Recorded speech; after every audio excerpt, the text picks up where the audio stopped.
Assalamualaikum warahmatullahi wabarakatuh. Kami dari kelompok 6 kelas SA 3A1 yang beranggotakan 1.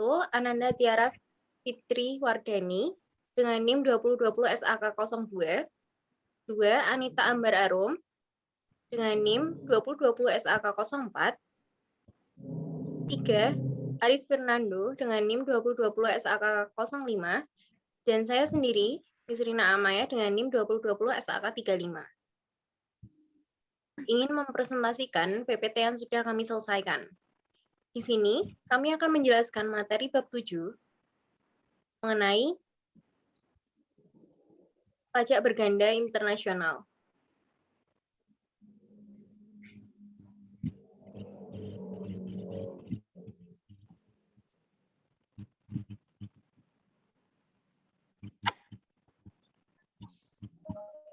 Pajak berganda internasional. Definisi mengenai pajak berganda internasional yaitu pengenaan jenis pajak yang sama oleh dua negara atau lebih terhadap subjek pajak dan atas objek pajak yang sama, serta dalam periode yang identik. Lalu, penyebab pajak berganda internasional. PBI muncul apabila terdapat benturan yurisdiksi pemajakan, baik yang melekat pada pemerintah pusat maupun pemerintah daerah. Dengan demikian, benturan yurisdiksi pemajakan dalam format internasional menyebabkan PBI. Kemudian, dampak pajak berganda internasional. Memberikan tambahan beban ekonomi terhadap pengusaha, serta memperbesar resiko apabila memperluas usaha ke mancanegara. Apabila tidak dicegah atau diringankan, akan memicu ekonomi global dengan biaya tinggi dan menghambat mobilitas global daya ekonomi.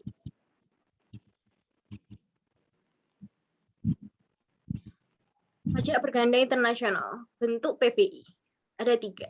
1. Pajak penjualan. 2. Pajak penghasilan. 3. Ketentuan dalam Undang-Undang Pajak Penghasilan. Kemudian, tipe pajak berganda internasional. 1. Faktual dan potensial. 2. Yuridis dan ekonomis. Serta 3. Langsung dan tidak langsung. Unsur pajak berganda internasional.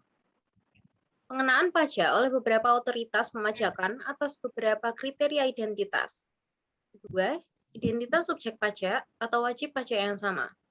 3. Identitas objek pajak atau objek yang sama. 4. Identitas masa pajak. Dan 5. Identitas atau kesamaan pajak.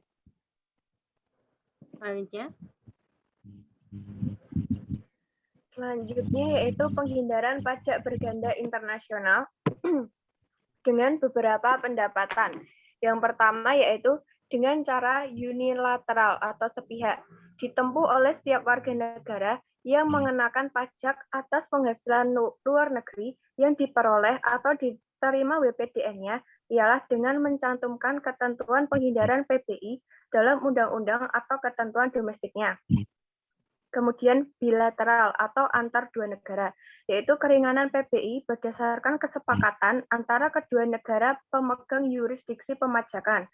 Kesepakatan tersebut umumnya dirumuskan dalam suatu bentuk perjanjian penghindaran PBI yang ditandatangani oleh pemerintah kedua negara. Kemudian yang ketiga, multilateral atau beberapa negara secara serempak.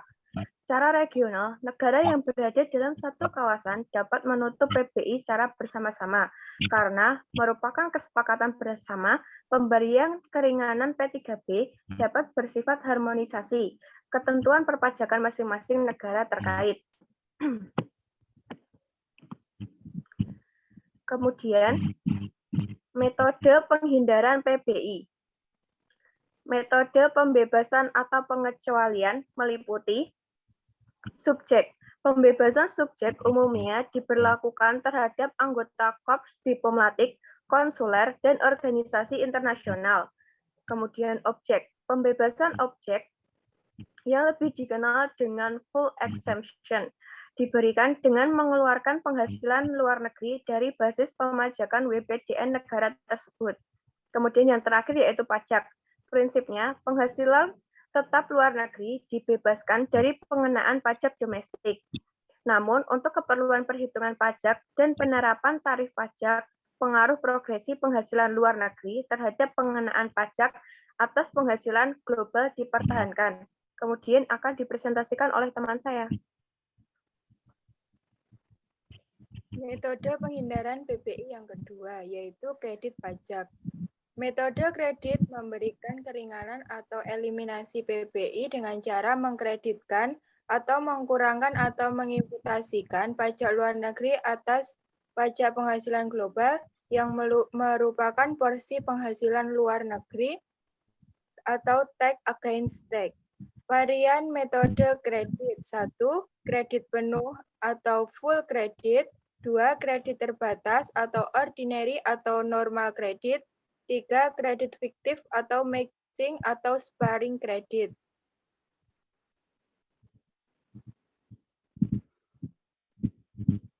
Metode penghindaran PBI yang ketiga, metode lainnya. Metode yang dikaitkan dengan pajak antara lain, 1. Pembagian pajak antara negara domisili dan sumber.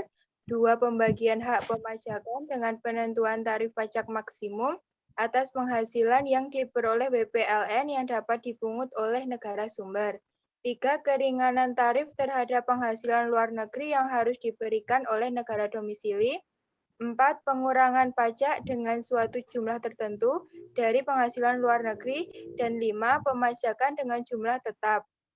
Metode keringanan PBI yang dihubungkan dengan penghasilan termasuk 1. Klasifikasi, atribusi, divisi, atau distribusi penghasilan sesuai dengan kategori tertentu untuk menentukan pemajakan antara negara sumber dan domisili.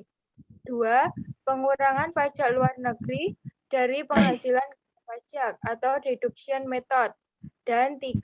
Pengurangan penghasilan luar negeri dengan suatu jumlah tertentu atau seluruhnya. Kemudian akan dilanjutkan oleh teman saya. Implikasi penghindaran PPI. Pemberian keringanan dalam bentuk pembebasan baik objek maupun pajak dapat mengeliminasi secara tuntas karena pemajakan hanya dilakukan oleh negara sumber. Pelepasan pemajakan oleh negara domisili menyebabkan hilangnya potensi penerimaan negara tersebut dari penghasilan mancanegara. Metode eksempsi didasarkan atas prinsip netralitas impor modal yang secara otomatis mendorong mobilitas sumber dana ke mancanegara. Hal ini dapat merupakan rangsangan untuk menanam modal di negara berkembang karena beban pajak yang ditentukan oleh negara tempat penanaman modal. Apabila beban tersebut lebih rendah daripada negara domisili dan negara lainnya, investor memperoleh penghematan pajak karena tidak mengenakan pajak. Administrasi pajak negara domisili investor tidak direpotkan dengan kekurangan lengkapan informasi pajak kecuali negara tersebut menerapkan metode eksempsi pajak dan terdapat kerugian mancanegara. Sekian presentasi dari kami. Kurang lebihnya kami mohon maaf. Wassalamualaikum warahmatullahi wabarakatuh.